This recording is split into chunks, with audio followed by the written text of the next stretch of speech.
성경은 다양한 많은 주제들을 가지고 그 성경을 설명할 수가 있는데요. 그러나 성경의 핵심 주제는 우리 인간의 구원과 하나님의 나라예요. 물론 예수 그리스도 안에서 우리 인간을 구원하고 그래서 하나님의 나라를 회복하겠다라는 것, 이것이 성경의 주제예요. 그러니까 예수 그리스도가 구원하시고 그 회복된 하나님 나라의 영원한 왕으로 통치하신다라는 거예요. 우리 인간 입장에서 보면 하나님께서 우리 성경을 타락한 죄인이 구원 얻을 방법이 없잖아요. 그러니까 하나님께서 구원을 얻는 방법을 알려주시기 위해서 또 구원을 하시기 위해서 성경을 기록하셨어요. 그래서 성경을 구속사로 기록하셨어요. 구원자이신 예수 그리스도가 오시는 역사, 이것이 구속사잖아요. 성경을 구속의 역사로 기록하셨어요. 그래서 우리가 성경을 볼 때 우리 역시 구속사의 기준을 가지고 눈을 가지고 바라봐야 합니다. 우리 인생 가운데 구원자 되시는 그 예수 그리스도가 찾아오시는 역사, 그 관점을 가지고 성경을 봐야 된다라는 거예요. 이렇게 성경은 우리를, 인간을 구원하는 그 구원의 목적을 위해서 기록하였는데, 그렇다고 해서 최종 목적은 구원이 아니라 아까도 말씀드린 것처럼 하나님의 나라를 회복하는 것, 이것이 성경을 기록한 최종 목적이에요.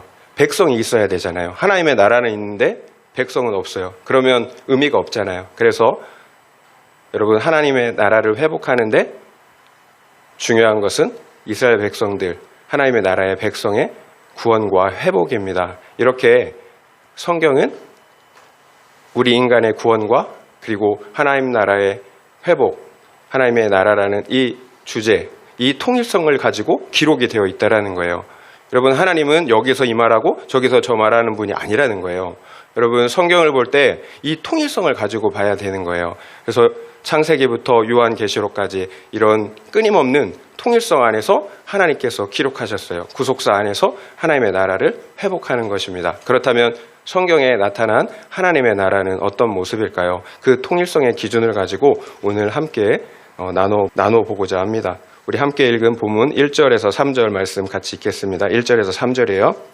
그때에 레위 사람의 족장들이 제사장 엘르아살과 눈의 아들 여호수아와 이스라엘 자손의 지파 족장들에게 나와 가나안 땅 실로에서 그들에게 말하여 이르되, 여호와께서 모세에게 명령하사 우리가 거주할 성읍들과 우리 가축을 위해 그 목초지들을 우리에게 주라 하셨나이다 하매, 이스라엘 자손이 여호와의 명령을 따라 자기의 기업에서 이 성읍들과 그 목초지들을 레위 사람에게 주니라.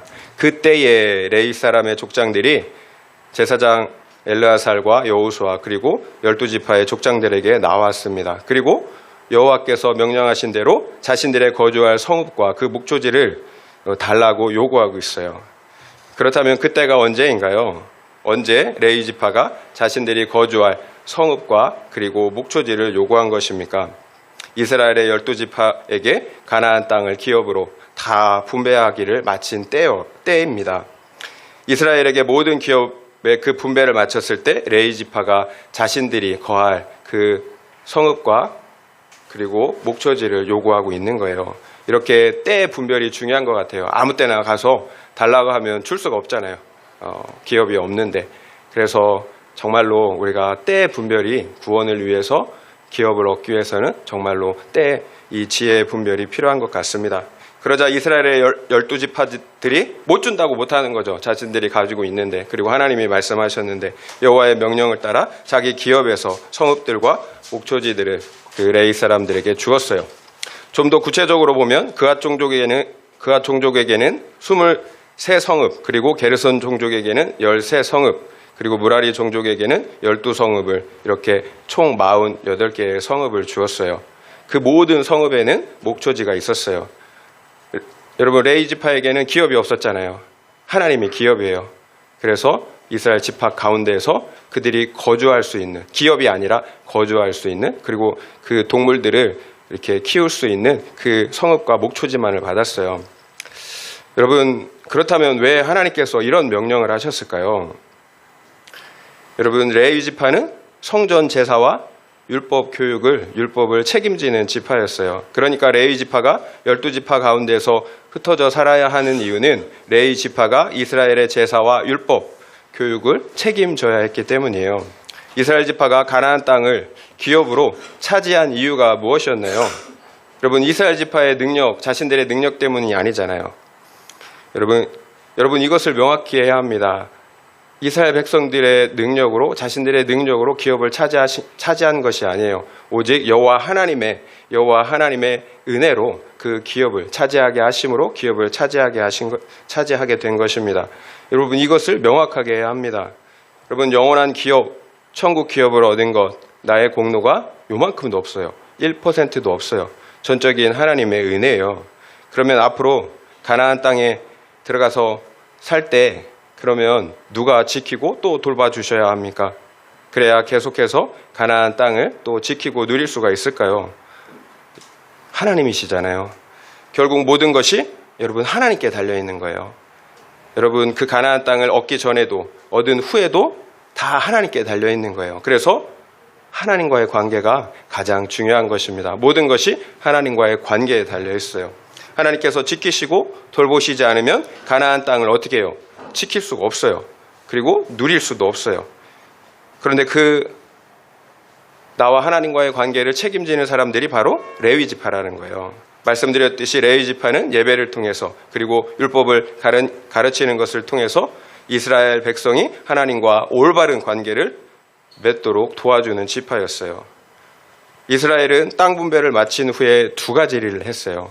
이스라엘 12지파에게 땅 분배를 다 마친 후에 두 가지 일을 했는데요. 첫 번째는 지난주에 살펴본 것처럼 그들 가운데 도피성을 두는 것이었습니다. 그리고 또 다른 하나는 오늘 본문 말씀처럼 레위인들에게 그들이 거할 성읍을 나누어 주는 일이었어요. 결국 우리는 도피성 그리고 레위인을 통해서 하나님의 나라가 어떻게 작동하는지를 배울 수가 있다라는 거예요. 이 땅에 세워진 최초의 하나님의 나라는 에덴 동산이었잖아요. 그런데 그 최초의 하나님의 나라가 아담의 범죄함으로 말미암아 실패하고 말았어요. 그 결과 모든 인류는 반드시 죽어야 하는 운명에 처해지고 말았어요. 한 사람도 살 수 있는 사람이 없잖아요. 산 사람이 없잖아요. 만약 하나님께서 자신의 공의의 기준으로 인간을 심판하셨다면 인간의 역사는 거기서 끝이에요. 성경이 기록될 이유가 없다라는 거예요. 그러나 하나님은 우리 인간을 구원하시고 하나님의 나라를 회복하실 것을 원하셨다라는 거예요. 이것이 하나님께서 아브라함에게 약속하시고 그리고 그 약속대로 이스라엘 백성들에게 가나안 땅을 차지하게 하신 이유예요. 결국 가나안 땅은 하나님께서 회복하길 원하시는 하나님 나라의 모형인 거죠. 그러면 이제 그 하나님의 나라는 어떻게 세워지고 또 계속해서 작동하는지를 우리가 볼 수 있어야 합니다. 도피성과 레위 지파가 그 하나님의 나라가 세워지고 그리고 작동하는 핵심이라는 거예요. 여러분, 첫 번째는 하나님의 나라가 세워지고 작동하는 첫 번째 핵심은 십자가 대속이에요. 하나님의 나라는 십자가 대속 위에서만 세워지고 작동할 수가 있어요. 하나님은 12지파에게 가나안 땅을 기업으로 분배하기를 마친 후에 가장 먼저 도피성을 두라고 명령하신 이유였어요. 도피성이 무엇인가요? 예수 그리스도시잖아요. 하나님의 나라는 오직 예수 그리스도의 십자가 속죄 위에서만 회복되어지고 세워지기 때문이에요. 십자가 속죄가 아니면 어떤 누구도 거룩한 하나님의 나라의 백성으로 회복될 수가 없어요. 모두가 자신의 죄 가운데 죽어야 합니다. 이것이 하나님의 공의잖아요. 게다가 우리 모두는 비록 죄사함을 받아 의롭다 함을 받았지만, 그래서 천국 백성이 되었지만 여전히 그 본질은 죄인이에요. 그래서 계속해서 우리가 죄를 짓는 것입니다. 정죄하고 미워하고 살인하잖아요. 하나님의 나라 가운데 도피성이 필요한 이유예요. 우리가 살인할 때마다, 범죄할 때마다 도피성이신 예수님께 달려가야 하기 때문입니다. 계속해서 그 피로, 예수의 피로 내 죄를 씻어내야 합니다. 결국 우리 삶의 중심에는 항상 예수 그리스도가 계셔야 하는 거예요. 우리는 오직 예수 그리스도로 인하여 의롭다함을 받아 하나님께 용납되기 때문이에요. 그렇지 않으면 피의 보복자에게 죽임을 당하게 됩니다. 결국 우리가 회개할 수 있다는 것이 얼마나 큰 은혜인지 여러분 알아야 합니다. 창조주 하나님께서 존귀한 피를 흘려주셨기 때문이에요. 그래서 우리가 회개할 수 있는 것입니다. 그래서 다시 하나님과의 관계를 회복할 수가 있는 거예요. 이처럼 하나님의 나라가 세워지고 작동하는 가장 중요한 원리는 십자가 속죄예요. 그 결과 우리는 우리 죄의 문제를 해결하고 하나님께 나아갈 수가 있는 것입니다. 십자가 대속이 하나님의 나라의 근간이라면 하나님의 나라가 작동하는 두 번째 원리가 또 있어요. 바로 레위 지파예요. 레위 지파가 말씀드린 것처럼 어떤 일을 하나요? 이스라엘 지파의 예배와 율법 교육을 담당했어요. 우리는 그리스도 예수의 십자가 속죄로 말미암아 죄사함을 받았어요. 그래서 하나님과의 관계가 회복되었습니다. 여러분, 하나님과의 관계가 회복되었어요. 그러면 이제 끝인가요? 언약 관계 안에 있는 거잖아요. 관계가 회복되었다면 그 언약 관계가 어떻게 돼요? 계속 유지돼야 되겠죠. 잘 지켜나가야 되는 것입니다. 이것이 하나님께서 레위 지파를 이스라엘 백성 가운데 흩어지게 하신 이유예요. 예배를 통해서 그리고 율법의 순종을 통해서 하나님과의 언약 관계를 옳게 유지하라는 명령이에요. 하나님과 이스라엘 지파가 맺은 언약의 관계는 결혼 언약과 같아요. 신의 산에서 맺은 언약 우리가 기억하고 있잖아요. 너희가 내 말을 잘 듣고 내 언약을 지키면 너희는 내 소유, 나의 제사장 나라, 거룩한 백성이 된다라고 말씀하셨어요. 내 말을 잘 듣고 내 언약을 지키면 그 언약 안에 거하면이라고 조건적으로 말씀하셨다라는 거예요. 그러면 거룩한 백성이 된다라는 거죠. 여러분, 이 사실을 잊으면 안 돼요. 언약은 조건적이에요. 결국 말씀을 지키지 않는다면, 그래서 그 언약 안에 거하지 않는다면 약속하신 축복이 말짱 꽝이라는 거죠. 남녀가 왜 결혼합니까? 그냥 계속 사귀면 되지 왜 굳이 결혼하나요? 여러분, 서로 어떻게 해요? 너는 내 것이다. 이게 필요한 거잖아요. 결혼은 서로가 신의와 정절을 지켜 그 언약 안에 거하겠다라는 약속이에요.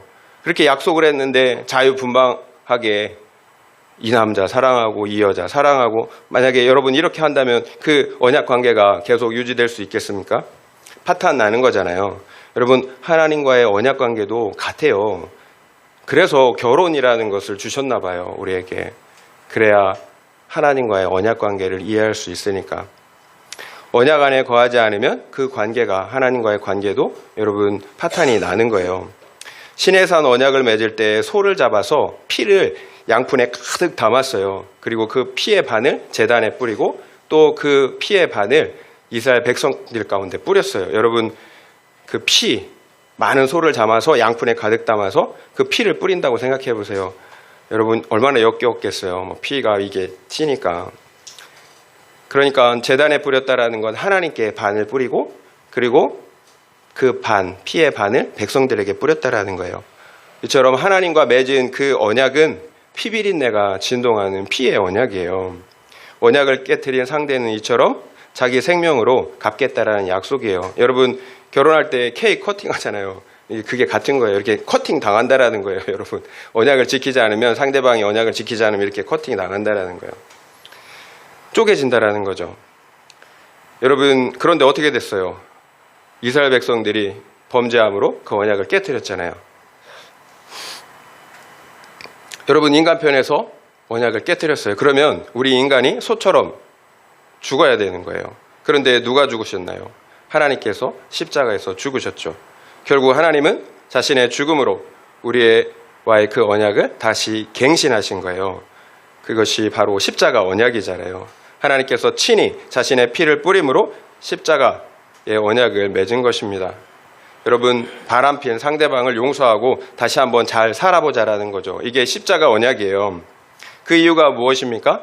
사랑하지 않는데 그렇게까지 하실 이유가 뭐가 있겠어요? 자기 생명을 내어주시면서까지. 여러분, 그래서 더 확실한 그 언약 안에 거할 수 있도록 더 확실한 온전한 언약을 십자가 언약으로 주신 거예요. 신의 산 언약은 우리의 연약함으로 인하여 우리의 죄의 문제를 해결할 수가 없었기 때문이에요. 여러분, 그렇게 우리가 죄를 짓지 않겠다라고 거룩하게 살겠다라고 다짐하지만 단 한 주도, 아니 단 하루도 여러분 우리가 죄를 짓지 않고 이렇게 거룩하게 산 적이 있었나요? 그래서 우리의 과거와 현재와 미래의 모든 죄를 속죄할 수 있는 십자가 언약이 필요했던 거예요. 그러면 이제 십자가 언약 안에 있으니까 이제 다시 갱신되었으니까 내 마음대로 막 살아도 될까요? 여러분, 그 원리는 변하지 않아요. 그 언약의 원리는 변하지 않아요. 십자가 언약 역시 마찬가지예요. 그 언약 안에 머물러 있어야 합니다. 십자가에서 구속받은 언약의 백성들은 반드시 그 언약 안에 거해야 하는 거예요.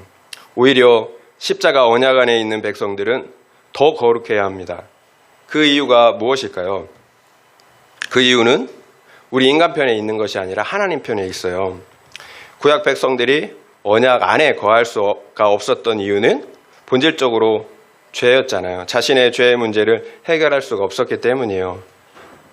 율법에 문제가 있었던 것이 아니에요. 율법은 그냥 기준이에요.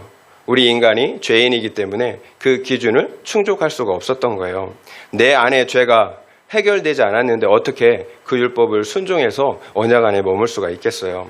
그러나 신약의 십자가 언약, 복음은 달라요. 하나님의 피가 우리의 죄를 대속하시고 또 하나님의 성령이 우리에게 친히 찾아와 주셔서 죄로 죽어있던 우리 속사람을 살아나게 하셨어요. 거듭나게 하셨다라는 거예요. 우리 거듭났어요. 그리고 우리 안에 계신 성령께서 우리와 함께 하시며 우리의 거룩과 구원을 이뤄 가신다라는 거예요. 우리가 구약의 백성들보다 더 거룩하게 살아야 할 이유가 여기 있는 거예요. 내 힘이 아니라 성령께서 나의 거룩과 구원을 이루어 가시기 때문이에요. 내 안에 역사하시는 성령의 은혜를 우리가 받고 있다라는 거예요. 하나님이 나와 함께 하시면서 나의 거룩과 구원을 이루어 가세요. 내 죄를 잘라주세요. 그래서 거룩한 방향으로 우리를 이끄신다라는 거예요. 완전하다라는 의미가 아니에요, 여러분. 구약의 백성들보다 더 거룩할 수밖에 없는 이유를 말씀드리는 거예요. 그래서 우리의 구원은 조건적인 것처럼 보이지만 그 것조차 실상은 은혜예요. 100% 은혜예요. 우리의 힘이 아니라 조건적인 것조차 은혜로만 되기 때문이에요. 여러분, 그래서 믿음으로 산다라는 것은 그냥 지식적인 믿음이 아니라 성령을 의지한다라는 거예요. 성령의 힘을 의지해서 성령을 따라 산다라는 거예요. 내가 되지 않는 것을 성령의 은혜로 되게 하는 거예요. 여러분, 이게 복음이에요. 그래서 우리가 거룩과 구원을 이뤄갈 수가 있는 거예요. 그래서 스테판처럼 어떻게 해요? 스테판과 같은 거룩이 여러분 그냥 범인들에게 일어날 수 있겠어요? 그 안에 성령이 함께 하시기 때문에 성령의 구속의 은혜로 성령이 거룩하게 하신 그 은혜로 하나님의 사랑이 부어질 때 그 능력으로 여러분 나를 돌로 치는 자, 그 돌로 치고 나를 저주하고 죽이는 자를 어떻게 해요? 저들의 죄를 용서해달라고 이렇게 기도하잖아요. 결론적으로 우리는 언약의 말씀을 지키고 그리고 또 예배를 통해 십자가 언약 안에 거해야 합니다. 여러분, 그 일을 감당하는 것이 레위 지파였다라는 거예요. 우리 삶의 중심에 예배와 말씀이 있어야 된다라는 거예요. 우리 삶의 중심에 십자가와 함께 말씀과 예배가 있어야 합니다. 하나님께서 레위 지파를 이스라엘 12지파 가운데 흩어 그 가운데 거하게 하신 이유예요. 예배와 말씀이 우리 삶의 중심이 될 때만 하나님의 나라가 작동되기 때문이에요. 하나님과의 관계가 유지된다라는 거예요. 그러면 하나님과의 관계에서 예배가 더 중요할까요? 아니면 말씀을 순종하는 것이 더 중요할까요? 다 똑같이 중요하죠. 그런데 우리가 말씀을 지켜 언약 안에 거하지 않는데 언약을 깨트렸는데 그 예배 드리는 게 의미가 있을까요? 상대방이 다른 여자, 남자하고 바람을 피면서 와서 같이 교제하자고 하면 여러분 교제할 마음이 생기겠습니까? 여러분 아무 소용이 없어요. 내가 말씀을 듣고 지키지 않는다면 마당만 밟고 가는 거예요. 다른 하나님을 섬기는 것입니다. 그래서 지난주 인도네시아 선교사님이 말씀하신 것처럼 말씀을 듣고 지키는 자가 복이 있다고 하잖아요. 여러분 듣는 자가 아니라 듣고 지키는 자가 복이 있어요. 그래서 순종이 어떤 제사보다 낫다라고 말씀하시는 거예요. 순종이 제사보다 낫다라고 말씀하잖아요. 여러분 그렇다고 예배가 중요하지 않다라는 게 아니에요. 예배가 최종 목적이에요. 그 예배를 드리기 위해서 순종해야 된다라는 거예요. 하나님과의 관계를 더 친밀하게 하기 위해서 그 언약 안에 있어야 되잖아요. 여러분 우리가 말씀에 순종할 때만 하나님이 받으시는 예배를 드릴 수가 있다라는 의미예요. 그래서 여러분 말씀에 대한 순종 역시 우리 삶의 예배라고 하잖아요. 여러분 예배는 하나님께 드리는 예배는 이렇게 모여서 찬양하며 말씀을 나누는 예배도 있지만 여러분 삶으로 드리는 예배도 같이 여러분 하나님께서 받으시는 예배예요. 여러분 우리의 예배는 시계추처럼 왔다 갔다 하는 그런 공허한 울림이 아니에요. 성령의 임재를 통해서 실제로 창조주 하나님께서 우리를 만나주시고 그래서 함께 교제하는 시간이에요. 이것이 구약 제사와 신약 제사의 가장 큰 차이점이에요. 이제는 누구든지 예수의 피를 힘입어 영과 진리로 하나님께 나아가 예배할 수 있게 되었다라는 거예요. 여러분 예배할 수 있는 것이 얼마나 큰 은혜이고 특권인지 몰라요. 여러분 원수되었던 하나님과 우리 사이가 여러분 주님의 그 십자가의 피로 회복되었어요. 그래서 그전에는 이 바라볼 수 없던 하나님, 가까이 나아갈 수 없었던 그 하나님께 우리가 예수의 피를 힘입어 나아가 그 하나님을 예배하고 교제하게 되었다라는 거예요. 여러분 그래서 우리의 예배를 그렇다면 한번 돌아봐야 하지 않겠습니까? 여러분 우리의 예배에 어떤 감격, 하나님을 만나는 그런 기쁨이 있습니까? 혹여나 그냥 왔다 갔다 하지는 않나요? 또 하나님의 말씀을 묵상하는 시간이 어떤가요? 여러분 그 시간이 은혜가 됩니까? 꿀송이처럼 단 말씀이신가요? 아니면 여러분 그래도 하셔야 됩니다. 꿀송이처럼 안 달아도 여러분 그 자리를 지키셔야 돼요.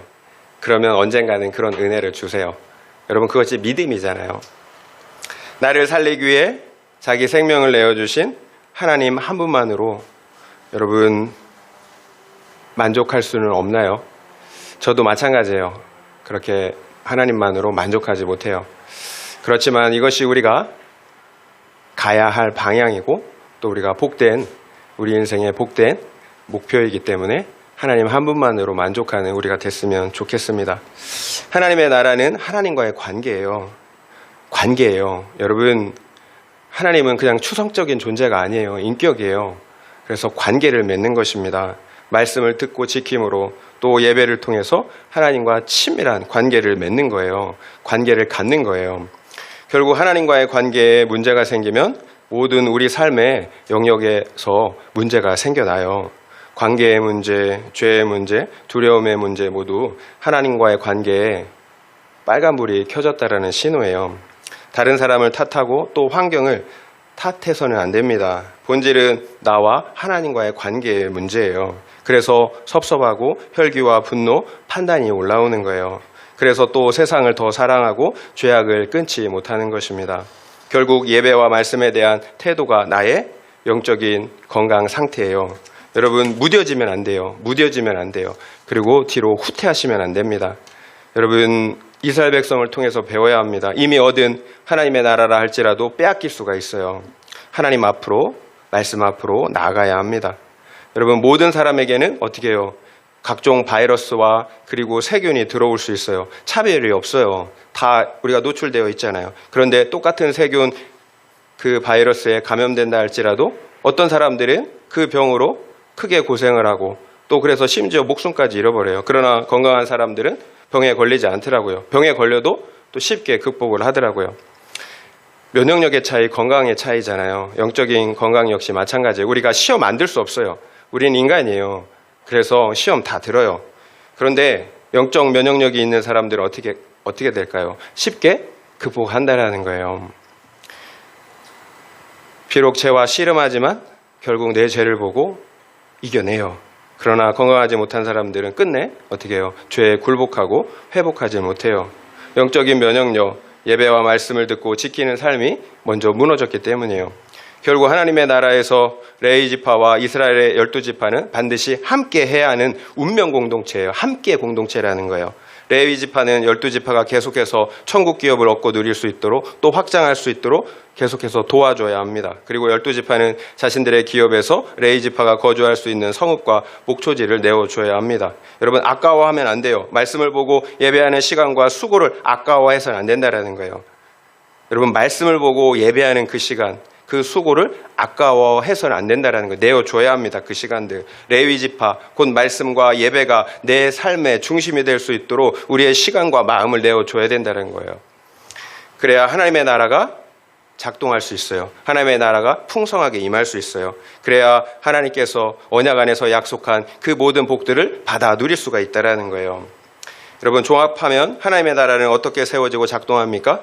하나님의 나라는 첫 번째 십자가 속죄 위에 세워져 있어요. 두 번째 말씀과 예배를 통해 그 하나님의 나라가 또 세워지고 작동이 됩니다. 여러분, 예수 그리스도, 우리가 범죄할 수 있어요. 잘못할 수 있어요. 언제든. 그러나 우리는 예수 그리스도께로 달려갈 수가 있어요. 얼마나 큰 은혜인지 몰라요. 여러분, 달려가세요. 그리고 말씀과 그리고 예배를 여러분의 삶의 중심에 세우시기를 바랍니다. 적용 질문 드릴게요. 첫 번째 적용 질문입니다. 나는 지금 하나님과 친밀한 언약 관계를 맺고 있습니까? 그렇지 못하다면 그 이유는 무엇인 것 같습니까? 한번 생각해 보시기 바랍니다. 나는 지금 하나님과 친밀한 언약 관계를 맺고 있습니까? 그렇지 못하다면 그 이유는 무엇인 것 같습니까? 한번 생각해 보시기 바랍니다.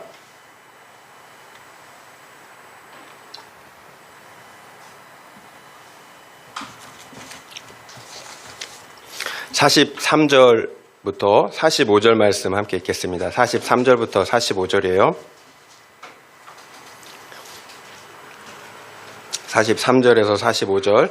여호와께서 이스라엘의 조상들에게 맹세하사 주리라 하신 온 땅을 이와 같이 이스라엘에게 다 주셨으므로 그들이 그것을 차지하여 거기에 거주하였으니 여호와께서 그들의 주위에 안식을 주셨으되 그 조상들에게 맹세하신 대로 하셨으므로 그들의 모든 원수들 중에 그들과 맞선 자가 하나도 없었으니 이는 여호와께서 그들의 모든 원수들을 그들의 손에 넘겨주셨음이니라.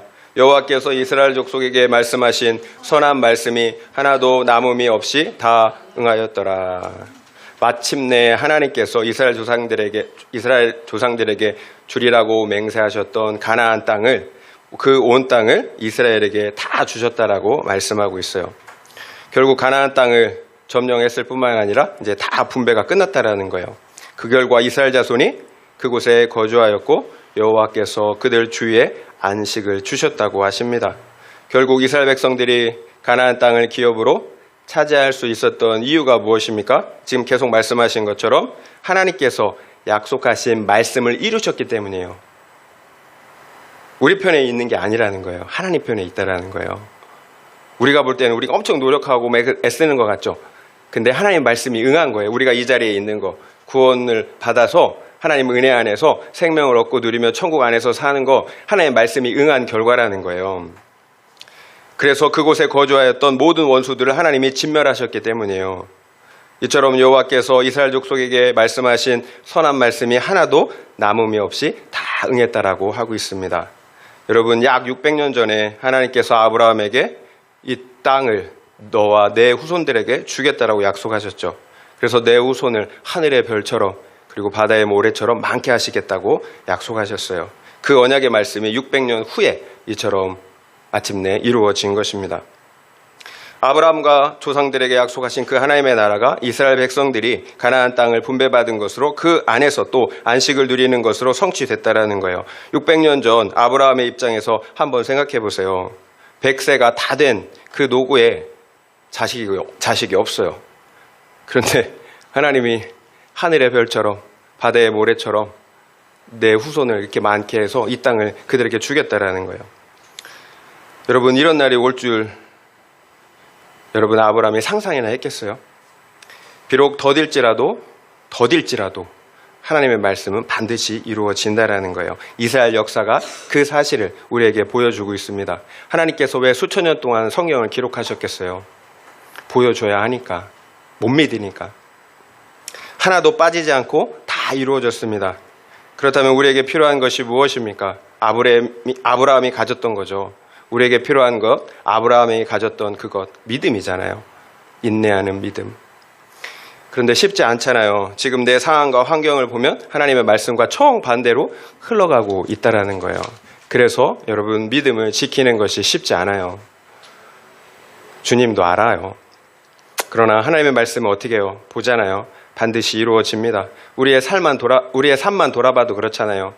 그때 내가 어떻게 그 시간을 견뎌냈지? 그 시간을 어떻게 넘겼지?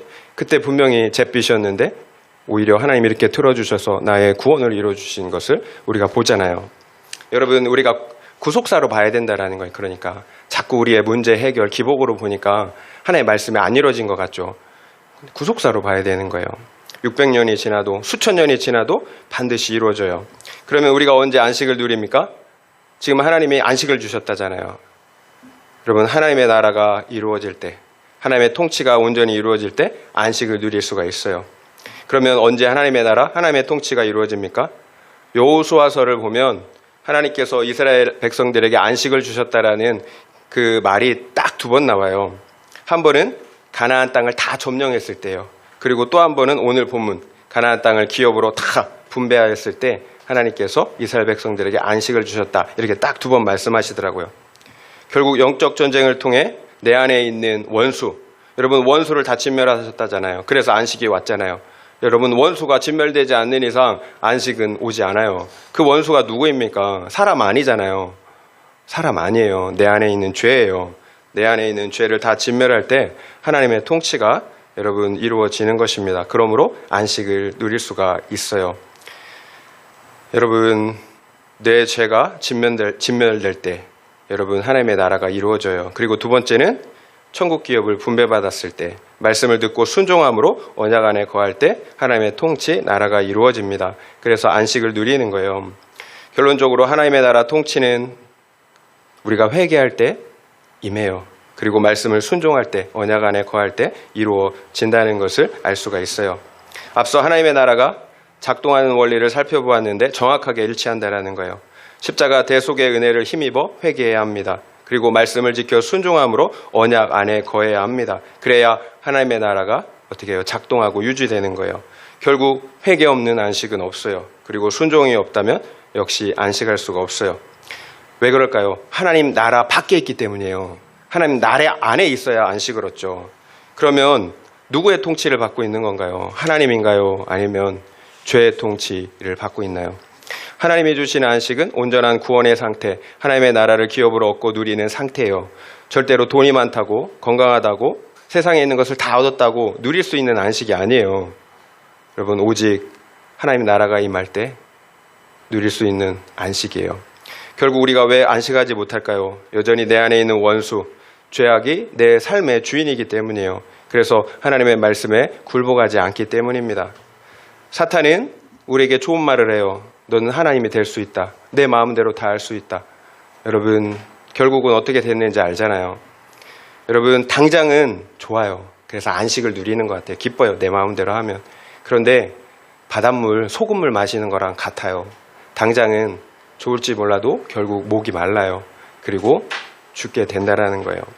지금 목마르다면, 그래서 안식이 없다면 여러분, 우리를 점검하고 돌아봐야 합니다. 여러분, 나에게 안식이 있습니까? 하나님의 나라가 임하면 안식이 주어져요. 그래서 나에게 안식이 있는지 점검해 봐야 하는 것입니다. 마태복음 11장 28절에서 30절 주님께서 이렇게 말씀하세요. 우리가 다 아는 말씀인데요. 수고하고 무거운 짐진 자들아 다 내게로 오라. 내가 너희를 쉬게 하리라. 나는 마음이 온유하고 겸손하니 나의 멍에를 메고 내게 배우라.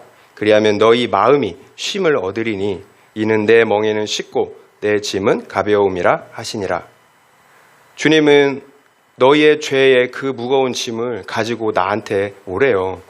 여러분, 죄의 짐을 가지고 내가 해결하려고 한다고 해결이 안 돼요. 여러분, 주님 앞으로 가지고 가셔야 합니다. 그러면 그 죄를 다 해결해 주시고, 그러므로 너에게 쉬게 해 주시겠다, 안식을 주시겠다라고 약속하고 있어요. 그리고 나는 마음이 온유하고 겸손하니까 너희는 나의 멍에를 메고 내게 배우라고 하십니다. 그러면 또 너희 마음이 쉼을 얻는다라고 말씀하세요. 여러분, 죄의 짐을 가지고 주님께 나가야 합니다. 그리고 주님의 멍에를 메고 주님께 배워야 합니다. 그러면 주님께서 우리 마음에 쉼과 안식을 주신다라고 약속하고 있어요. 결국 안식을 누리는 마음은 죄가 해결된 마음이에요. 온유하고 겸손한 예수님의 마음이에요. 그래서 우리는 예수님께 가서 주님의 그 멍에를 메고 온유하고 겸손한 그 주님의 마음을 배워야 하는 거예요. 주님의 그 온유와 겸손한 마음을 배울 때 안식을 누릴 수가 있다라는 거예요. 그러면 주님의 멍에가 무엇입니까? 주님의 멍에는 십자가예요. 그래서 진정한 안식은 아이러니하게도 내가 살 때가 아니라 내가 죽을 때예요. 십자가를 질 때예요. 내가 죽어야 예수로 살 수가 있기 때문이에요. 나는 본질상 죄인이기 때문이에요. 결국 예수와 함께 죽기 전에는, 그래서 예수로 살기 전에는 결코 온전한 안식을 누릴 수가 없다라는 거예요. 그렇다면 내 안에 예수가 산다라는 증거가 무엇입니까? 예수님이 나는 온유하고 겸손하다고 하셨잖아요. 예수님의 마음은 온유와 겸손이에요. 여러분, 예수님의 성품이 내 안에 있는 것, 여러분, 이것이 예수가 내 안에 산다라는 증거죠. 온유한 성품, 겸손한 성품이 되면 여러분 안식을 누려요. 요동하지 않아요. 그런데 우리가 막 조그만 일에도 막 화가 치밀어 오르고 막 나오잖아요, 입에서. 그 충동을 참을 수가 없어요. 여러분, 우리가 왜 그렇게 쉽게 욱할까요? 화가 올라올까요? 또 상처를 받을까요? 또 음란한 생각, 정욕을 참지 못하겠습니까? 왜 판단과 정죄와 그 미움의 마음을 제어하지 못하겠습니까? 여러분, 이게 무거운 짐이에요. 이 짐을 가지고 주님께 나아오라는 거예요. 주님이 나의 멍에를 베고 내게 배워라. 나는 마음이 온유하고 겸손하니까 나에게 배워라. 그러면 너희 마음이 쉼을 얻을 거라고 말씀하고 계세요. 여러분, 온유하고 겸손한 성품이 바로 하나님께서 다스리시는, 통치하시는 하나님의 나라의 모습이에요. 제가 이런 말씀을 드리는 것은 우리가 함께 분별하자라는 거예요. 우리의 마음의 상태를 보는 것. 하나님의 나라는 우리 눈에 보이는 곳에 임하는 것이 아니라 우리 속에 임하기 때문이에요. 성령 안에서 의와 평강과 희락이라고 말씀하셨잖아요. 안식을 주시는 주체는 하나님이세요. 우리는 절대로 스스로 안식을 가질 수가 없습니다. 그래서 하나님의 통치, 나라 안에 거해야 하는 거예요. 여러분, 그럴 때 안식을 얻는데 계속 말씀드리는 것처럼 우리가 그 말씀을 보지 않고 그래서 하나님의 통치 안에 거할 수 있는 방법이 무엇이 있겠습니까? 말씀을 봐야 뇌죄를 볼 수 있잖아요. 또 말씀을 봐야 순종할 수가 있잖아요. 여러분, 우리가 하나님 나라를 이루어지기 위해서 내가 할 수 있는 것을 해야 합니다. 여러분, 모든 것이 은혜라고 가만히 있다면 택자의 모습은 아니에요. 행위로 구원 받으라는 말이 아니에요. 행위로 우리의 믿음의 진실함을 보여야 한다는 거예요. 하나님이 성경을 통해 그렇게 요구하잖아요. 여러분, 행함이 없는 믿음은 죽었다고. 우리의 행위로 너희의 믿음을 보이라고 우리에게 말씀하신다라는 거예요. 여러분, 그렇게 우리가 믿음을 보일 때 하나님께서 그 믿음 위에 역사하세요. 죄를 도말하시고 거룩을 이루어 가십니다. 그래서 하나님의 통치, 나라가 이루어지게 하신다라는 거예요. 그 안에 안식이 있는 거예요. 그 안식이 영생인 것을 여러분 아십니까? 하나님께서 조상들에게 약속하신 것처럼 이스라엘 백성들에게 가나안 땅을 주어 거주하게 하셨어요. 안식을 주셨습니다. 하나님 나라에 대한 그 하나님의 말씀이 마침내 성취된 거예요. 그러나 그 이유를 우리가 다 알고 있어요. 가나안 땅에 살고 있던 이스라엘 백성들, 언약 안에 거하지 못하고 범죄하여 우상들을 음란하게 섬겼어요. 결국 이스라엘은 하나님의 나라 그 가나안 땅을 결국 잃어버리고 말았죠. 그렇다면 하나님의 나라는 이제 실패한 것일까요? 요한계시록 21장 1절 2절 말씀 1절부터 4절까지 말씀 읽어드릴게요. 또 내가 새 하늘과 새 땅을 보니 처음 하늘과 처음 땅이 없어졌고 바다도 다시 있지 않더라. 또 내가 보매 거룩한 성 새 예루살렘이 하나님께로부터 하늘에서 내려오니 그 준비한 것이 신부가 남편을 위하여 단장한 것 같더라. 내가 들으니 보좌에서 큰 음성이 나서 이르되 보라, 하나님의 장막이 사람들과 함께 있음에 하나님이 그들과 함께 계시니 그들은 하나님의 백성이 되고 하나님은 친히 그들과 함께 계셔서 모든 눈물을 닦아주시니 다시는 사망이 없고 애통하는 것이나 곡하는 것이나 아픈 것이 다시 있지 아니하리니 처음 것들이 다 지나갔음이라. 이것이 마지막 날에 온전히 성취될 하나님의 나라의 모습이에요. 새 하늘과 새 땅이 내려와요. 그리고 하나님이 장막을 치시고 그 안에서 우리와 영원히 함께 산다라고 말씀하세요. 하나님께서 이 땅에서 애통하고 곡하던 우리의 눈물을 다 씻어주신대요. 우리의 눈물을 다 닦아주시고 그곳에는 사망이 없어요. 그러니까 애통하고 곡하는 게 없죠. 다시 아픈 것이 없다라고 말씀하세요. 여러분, 완전히 다른 세상인 거죠. 이것이 하나님께서 성취하기 원하시는, 마지막 날에 성취하기 원하시는 하나님의 나라의 모습이에요. 그렇다면 아브라함에게 약속하신 하나님의 나라는 비록 이스라엘의 범죄로 인하여 실패한 것처럼 보이지만 여러분, 아니에요. 이처럼 온전히 성취될 것입니다. 결국 이스라엘의 실패는 끝이 아니에요. 하나님의 말씀이 이루어지는 과정이에요. 구속사로 봐야 된다고 말씀드렸잖아요. 하나님의 말씀은 절대로 실패할 수가 없어요. 하나님은 신실하시고 전능하세요. 그래서 절대로 실패하실 수가 없어요. 우리의 구원 역시 마찬가지예요. 우리의 실패와 실수는 우리의 구원을 이루는 모든 과정의 일부분일 뿐이에요. 택자라면 결코 실패가 없어요. 택자의 구원은 실패할 수가 없어요. 모든 것이 합력하여 선을 이루시기 때문이에요. 따라서 우리는 비록 실수하고 실패했더라도 절대로 포기해서는 안 됩니다. 우리는 하나님께서, 신실하신 하나님께서 약속하신 그 언약 안에 있기 때문이에요. 마침내 성취될 하나님의 나라, 그 하나님의 나라를 우리가 바라보아야 합니다. 여러분, 요한계시록을 읽으면 그 내용들이 이해가 되시나요? 용, 짐승, 666, 불과 유황, 무시한 장면들이 막 줄줄이 나오잖아요. 여러분, 무슨 말인지도 모르겠고 이게 왔다 갔다 하고. 여러분, 그런데 간단해요. 요한계시록 굉장히 간단한 말씀이에요. 여러분, 요한계시록을 기록할 그 당시 상황이 어떤 상황이었나요? 예수 믿는다라는 그 이유만으로 불에 던져지고 십자가에 못 박히고 참수형을 당하고, 여러분, 직장과 그리고 가정과 기업을 다 잃고, 여러분, 짐승의 탈을 쓰고 유리방황했던 그런 때였어요. 그런 상황에 있는 성도들에게 계시록의 말씀이 주어진 거예요. 결국 계시록의 핵심은, 하나님의 말씀은, 선한 말씀은 반드시 이루어진다라는 거예요. 그러니까 조금만 인내하라는 거예요. 주님이 인내하신 것처럼 너희도 조금만 인내하라는 거예요. 이것이 요한계시록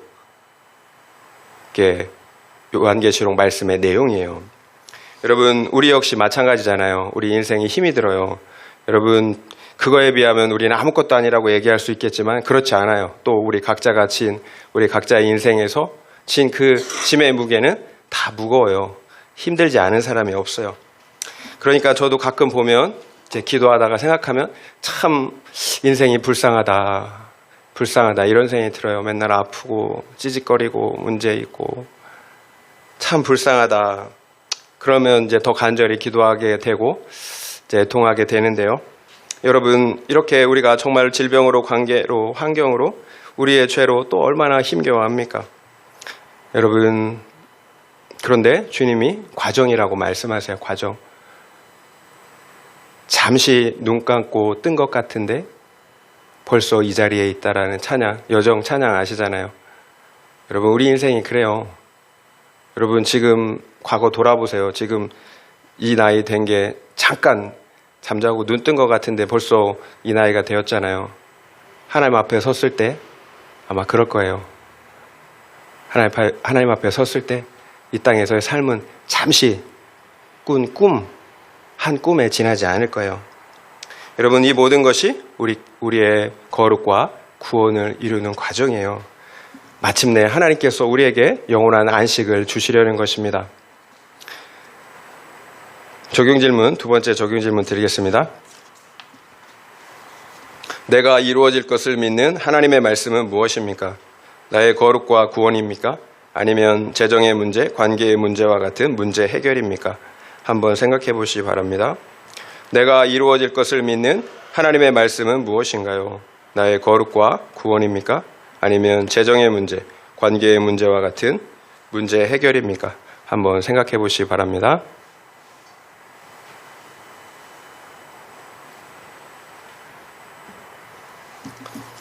여러분, 마지막 날 새 하늘과 새 땅이 내려옵니다. 그때 이렇게 말씀하세요. 보라, 하나님의 장막이 사람들과 함께 있음에 하나님이 그들과 함께 계시니 그들은 하나님의 백성이 되고 하나님은 친히 그들과 함께 계셔서 모든 눈물을 닦아주시니 다시는 사망이 없고 애통하는 것이나 곡하는 것이나 아픈 것이 다시 있지 않으니 처음 것들이 다 지나갔습니다. 여러분, 너무 기대되고 소망되지 않습니까? 이것이 마침내 성취될 하나님 나라의 모습이에요. 하나님과 우리가 영원히 함께 삽니다.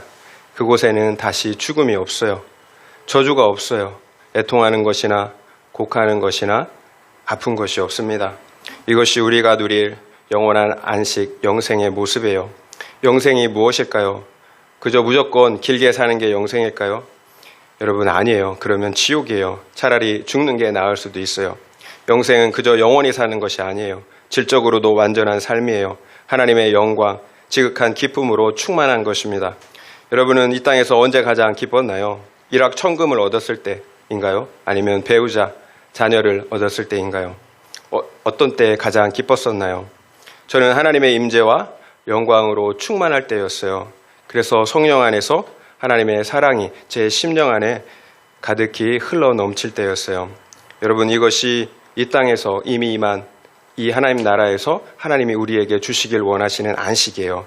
하나님께서 함께 하시는 것입니다. 그래서 하나님이 성령을 부어주시고 그 안에서 하나님의 사랑으로 우리의 심령을 채워주시는 거예요.